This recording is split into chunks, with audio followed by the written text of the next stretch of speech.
You have high income, great cash flow, maybe even 80K saved up in the bank with a 699 score, yet you're getting choked on limits, denied for premium cards, and you can't seem to get the interest rate for that $1 million investment property. Or maybe it's $2 million. Well, since we're already talking about millions, how about this? 4.4 million Americans just had their social security numbers, birth dates, and personal data stolen by TransUnion in July 2025 this year. News outlets reported the hack. What they didn't cover is how to turn TransUnion's mistakes into your leverage. That breach didn't just let data slip. It spotlighted the same compliance shortcuts like in your own credit profile. Every documented FCRA violation isn't just a fixable mistake. Handled right, it's an on-ramp capital leverage and privileges reserved for the financial elite. Stack these, and you're no longer settling for plebeian waiting lines or standard approvals. Instead, you're triggering instant access to multi-million-dollar credit lines, negotiating terms that most applicants never even see, and enjoying red carpet treatment while the rest are lost in plebeian bureaucracy. While the news is focused on the hack itself, TransUnion is already writing settlement checks. And that's just scratching the surface, because the breach exposes a much bigger pattern of law breaking that most people can turn into real money. Here's the twist. Everyone's panicking about stolen data, but the real money isn't in identity theft protection. It's in TransUnion's track record of breaking the Fair Credit Reporting Act. Regulators have fined them over $56 million in just the last 2 years. And the same violations, they can actually be monetized by you. I'm Nguyen, founder of Pinnacle Credit Management. I didn't learn this business from a Google search, binge watching parroted content on YouTube, or a DOI course. I was mentored by Austin William Cooper, the attorney who advised President John F. Kennedy and the founder of Lexington Law, the most influential legal force in credit repair history. Pinnacle's approach fuses modern AI with decades of FCRA war stories. I took what I learned from the pioneers who won the very first credit bureau class actions, built ACAT, which stands for Automatic Credit Analytic Technologies, the only true artificial intelligence system in the field, to automate at the level no computer can match. Our results speak for themselves. Over 7,000 clients served, bankruptcies deleted in days, and credit scores rebuilt for people who thought they were out of options. And a playlist here in the link description where you can check out on my channel, which has hundreds of successful client case studies. When I talk about beating the bureaus, I'm not giving theory. I'm showing you what legendary litigators and next generation technology achieved together. Every claim I make today is backed by federal documents and undeniable results, because with Pinnacle, you're not getting credit repair. You're getting a masterclass from the people who invented it. In this video, I'll walk you step by step through how to audit your own TransUnion file, how to document the violations, and how to use a 3-step process that can turn these violations into real settlement money. Let's be real. If you're one of those millions affected by this breach, you probably feel exposed. Your social security number, your birthday, your address out there. And to top it off, TransUnion waited almost a month to even tell you. But here's where things flip. You don't have to stay in victim mode. You can take that frustration and turn it into leverage. You can go from data breach victim to empowered consumer who actually collects settlement money and gets their credit report wiped clean. This isn't just some random accident. It's part of a long pattern. Now, what happened isn't just some accident. This is part of a long, foretold pattern by TransUnion and the other bureaus. The same corner cutting that led to this breach is the same mentality behind the FCRA violations the government has already nailed them for. TransUnion makes billions controlling your financial reputation, but they've been caught over and over breaking the very laws designed to protect you. Regulators collect their penalties. The real question is, why aren't you collecting yours? So let's connect the dots. July's breach shows that they can't protect your data, but the bigger picture is this. They can't even follow basic federal law when it comes to your credit file, and that's where opportunity lies. This isn't just another hack. It's proof of how careless TransUnion is. That same carelessness that left your data exposed, it's the same behavior regulators keep busting them under the Fair Credit Reporting Act. Here are the facts.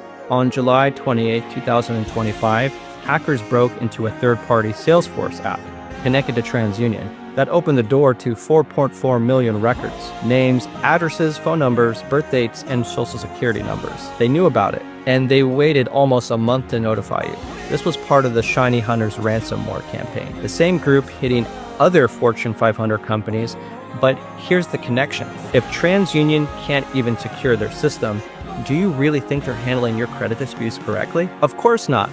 And the government agrees. Every penalty, every fine is documented proof of that exact negligence. Section 2, TransUnion's $56 million penalty pattern. Let's talk about their track record. Just in the last 2 years, TransUnion has racked up over $56 million in fines. That's not me speculating. That's straight from the CFPB and the FTC. 2023 security freeze violations. In 2023, they got hit with an $8 million fine for failing to honor more than 40,000 security freeze requests. For years, people thought their freezes were in place. They weren't. That's an FCRA violation right there. And each one of those could have been worth $100 to $1,000 to the consumer who documented it. Then in 2024, the CFPB and FTC fined them $15 million for botching rental background checks. They were reporting false eviction data, denying housing, and ignoring proper dispute investigations. That's the same sloppy behavior you see in everyday credit disputes. And right now, in 2025, there's an active class action settlement worth $2.5 million. If you got a breach notice, you're automatically in line for a minimum payment of $40. No form needed. But let's be honest, $40 is pocket change compared to what these violations are actually worth. If you pursue them individually and class action lawsuits are a strong indicator that you should, then you should do so. Pocket change to what these violations are actually worth if you pursue them individually. See the pattern? Sloppy disputes, fines stacked up year after year, and all of it is documented in government enforcement actions that you can use as leverage. The 5 TransUnion violations in your credit file. Now let's break down the 5 biggest violations that could already be hiding in your credit file. Each one has a dollar value attached. Violation 1 is the sham investigations. If you ever disputed something and got a canned letter back, the same template they send everyone, that's a sham investigation. Under Section 1681A of the FCRA, they're required to conduct a responsible reinvestigation. Most of the time, they don't. And that's worth $100 to $1,000 per violation. So the key to winning this is stacking up these violations like a set of dominoes. Violation 2, illegal reinsertions. Ever had a debt deleted only for it to reappear later? That's illegal reinsertion. The law says TransUnion has to notify you 5 days before it comes back. They almost never do. That's a $1,000 violation right there. Violation 3, security failures. If you requested a freeze and later found it wasn't in place, that's exactly what the CFPB fined them $8 million for. Each failed freeze is another $100 to $500 in your favor. Violation 4, inaccurate data. This one's simple. Compare your TransUnion report with Experian and Equifax. If balances don't match, or if TransUnion is reporting something that others aren't, that's inaccurate information. Document it with screenshots. Each error is worth $100 to $1,000. You can also gather these. This is a TransUnion report, an Experian credit report. You can highlight the violations right here like I did. You will get these in the mail when you file a dispute. By law, they're supposed to send you credit reports. The key is to take these reports and match them with your other reports that you have in other places. Just a little hint. Violation 5, identity theft mishandling. And with 4.4 million Social Security numbers now floating around, identity theft is inevitable. If TransUnion refuses to place a fraud alert or mishandles your identity theft dispute, that's another violation, and those are worth over $1,000 each. So the question isn't if these violations exist. The question is whether you're going to document them and cash in. Let me show you exactly how that works. Phase 4, the development phase. Section 4, the Pinnacle Credit 3-step violation to settlement system. Step number 1, the audit. How to start your TransUnion. Grab your full TransUnion report, go to annualcreditreport.com or TransUnion's portal and download the newest report as a PDF. Print a copy you can mark up. If you disputed before, pull every email, letter, and receipt tied to the past TransUnion interactions. Lay out your dispute history. Put every dispute letter, certified mail receipt, tracking number, and TransUnion response in order by date. Match each piece to the exact account it's about. Note what happened. Did they call it frivolous? Did they update, delete, or did something later come back? Hunt for illegal reinsertions. Scan for any negative item that disappeared and then magically reappeared, especially within 6 to 24 months. You should have received a notice at least 5 business days before anything gets put back. No notice? That's a red flag and potentially a violation. Verify if freezes and locks actually happen. Look at your history of security freezes and credit locks. By law, TransUnion generally has about 3 business days to put those in place. If a freeze was delayed, ignored, or never worked, document it. Those can be $100 to $1,000 in violations underneath the Fair Credit Reporting Act. Check for sloppy data and inconsistencies. Go line by line, trade lines, balances, payment histories, personal info. Then compare TransUnion to Experian and Equifax. If TransUnion shows a wrong balance, a ghost account, or outdated info the others don't, save it. Don't forget addresses, phone numbers, employer data, and all inquiries. Look for identity theft fallout. Review any hard inquiries or new accounts you didn't authorize, especially after July 2025. If you reported identity theft or got a breach notice, confirm fraud alerts were actually placed. If not, then log it.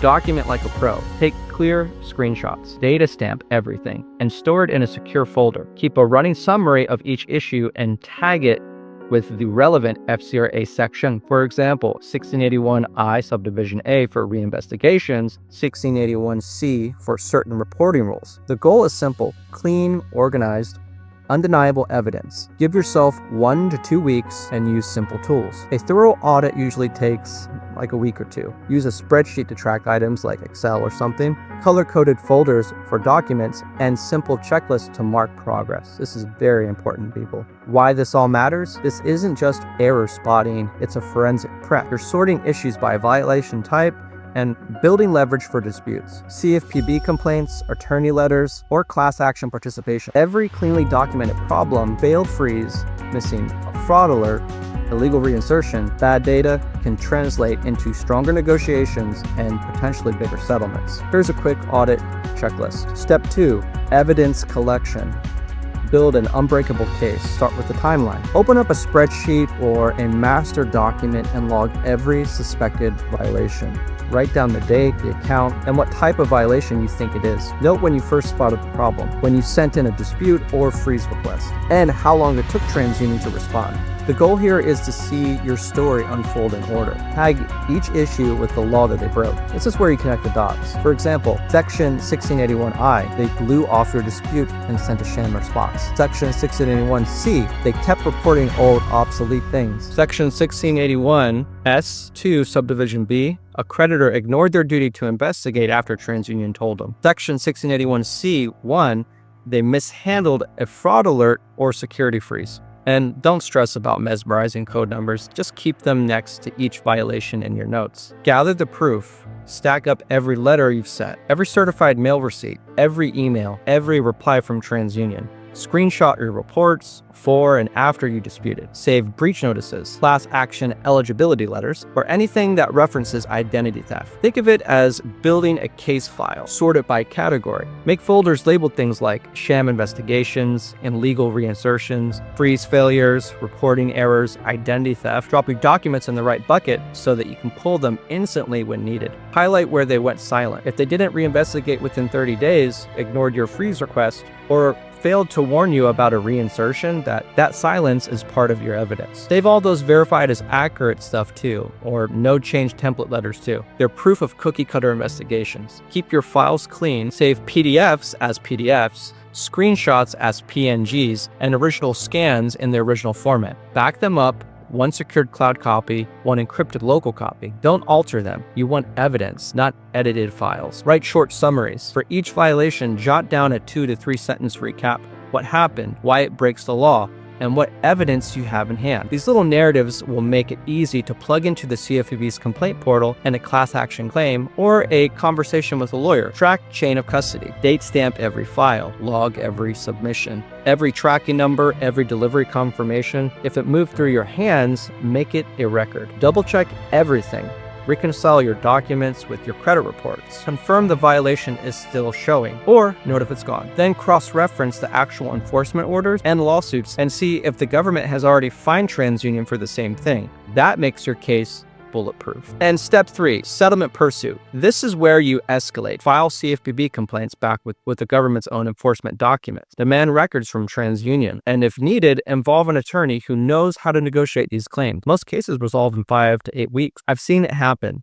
A freeze failure turning into a $2,400 settlement, a medical debt reinsertion, or just a regular collection, a medical debt reinsertion that brought in $1,200. And now every breach victim automatically gets at least $40. So you know it works to some degree, but when you do it individually, it's much better, with the potential for much more if they document further violations. New segment of the bureaus. And remember, TransUnion isn't only one. Equifax had their massive 2017 breach, 147 million Americans exposed. Experian's had multiple incidents, including tens of millions of records in 2020. These companies have been sued again and again, not just for sloppy security, but for ignoring disputes and flat out refusing to follow the law. So if you think TransUnion is a one-off, it's not. The entire credit bureau system runs the same playbook. And I actually break down the 9 countermeasures the bureaus use to fight consumers and why they've been sued over and over. You may see the card pop up here or check the link description, but it's going to be around here and you want to watch that video. And as a bonus, in that video, I also explain how AI is quietly destroying your credit, not fixing it. That's something you can't afford to miss. If you received a data breach from TransUnion, you're already automatically eligible. So guys, if you received a breach notice from TransUnion, you're already automatically eligible for the current $2.5 million class action settlement. No claim for required. A minimum payout of $40 is expected for each affected consumer. However, if you also become a victim of identity theft or fraud as a result of this breach, your legal claim strengthens significantly. In recent lawsuits, breach victims like Crystal Sevigny, who suffered over $30,000 in fraudulent debt tied to the breach, became lead plaintiffs, resulting in damage claims for exceeding class action minimums. Why? Direct ongoing harm such as fraudulent accounts or collections demonstrates both financial injury and the impact of TransUnion's failure to secure data, triggering not only class action eligibility, but also additional claims for statutory and actual damages. This combination of breach letter plus proven identity theft can multiply your eligibility and enlarge your individual settlement award far beyond passive claimants. The secret to maximizing settlements is stacking them. The Fair Credit Reporting Act treats each type of violation as a separate offense, allowing a separate claim and often a separate statutory penalty for each one. For example, a sham investigation where TransUnion fails to meaningfully investigate a dispute, Fair Credit Reporting Act Section 681I, is one violation, and the legal reinsertion of a previously deleted item made without required notice, which is basically Section 681I, subdivision A,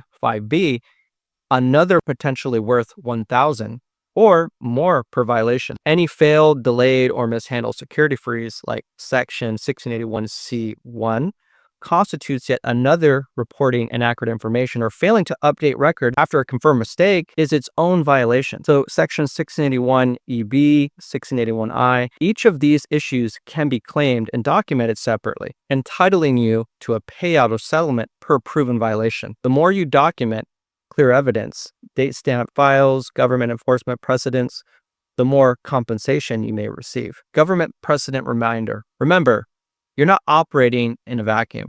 Every claim you make is backed by real government action. In the last 2 years, the CFPB and FTC have fined TransUnion more than $56 million, like I told you guys earlier, for exactly the same conduct: botched investigations, freeze requests, failures, and data breach handling violations.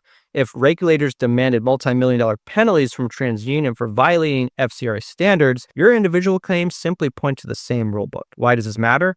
It proves your claims are legitimate, not speculative. It provides concrete settlement benchmarks and pressure points. What the federal government considered worth millions, a consumer deserves compensation for as well. You can reference class action, case numbers, enforcement action dates, and official settlement terms to strengthen your position during these complaints, and you want to strike when the iron is hot. CFPB filings or legal consultation. Action. Always remember the relevant government settlement or enforcement case whenever you file a claim or complaint. I've done this for decades and decades. Attach documentation of the same patterns in your file to show your case is not a isolated error, but a part of a recognized systemic failure. Breach notice plus identity theft equals bigger payout. Stack multiple violations for multiple claims. Point to CFPB, FTC penalties to prove you're acting on established precedent, not speculation. This strategy separates passive participants from proactive, high-value claimants in every major credit bureau settlement. Here's a robust, actionable expansion for Section 5 using the exact framework and legal settlement evidence. Receiving a breach notification from TransUnion puts you directly in line for the class action payout, which currently allocates a minimum of $40 per eligible consumer. No claim form required. But this is just the beginning. If your data was not only exposed, but also weaponized via identity theft, such as fraudulent new accounts or bogus debts, likely plaintiff Sevigny, who reported over $30,000 in fraudulent charges, your case escalates in value. This means you can move beyond the basic claims to pursue statutory and even actual damages for ongoing harm, particularly when you document identity theft linked to the breach timeline. So here's what you do. You save the breach notification file in a police report and an FTC affidavit immediately if suspicious accounts appear. Track every hour and dollar spent fixing identity theft to support additional damages. FCRA violations stack independently. Sham investigations, basically no real response of a dispute. Section 1681I yields one claim. Illegal reinsertion, like previously deleted negative reappearing without notice, Section 681I, subdivision A, 5B, is a separate additional violation. Security freezes or a lock improperly processed or late, Section 681C1 counts again, warranting additional compensation. Data inaccuracies like incorrect information not promptly updated, Section 681B, are yet another. Data inaccuracies such as information not promptly updated, that's Section 1681EB, and these are yet another violation that you would stack. Each documented violation means a new legal claim. So 3 distinct failures, investigation, reinsertion, and freeze delay, can result in 3 separate payouts, stacking your settlement value and far beyond the class minimum. Back every claim with dates, screenshots, letters, and cite the relevant FCRA sections. Government precedent. You're not inventing these standards. The Consumer Financial Protection Bureau, CFPB, and the Federal Trade Commission, FTC, have already established through enforcement that these are real high-value violations, levying over $56 million in penalties on TransUnion for the exact same offenses in the past 2 years.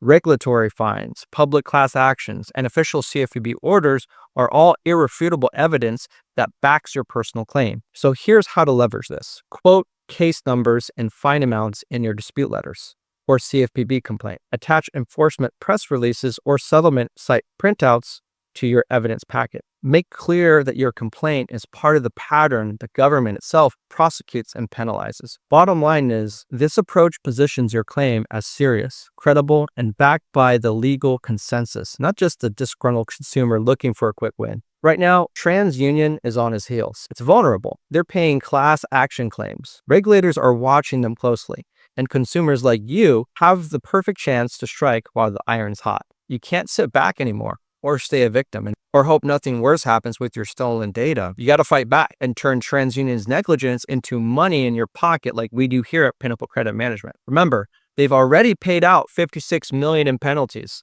in just 2 years. That money comes from a violation budget. The only real question is, do you want your share? If you were affected by the July breach, don't wait. The class action deadline is November 4, 2025. And if TransUnion has ever mishandled your credit, the violations in your file could be worth much, much more. All right, guys, I'm Nguyen with Pinnacle Credit Management. I've helped thousands of clients turn credit bureau violations into settlement checks. Let's make sure you're next.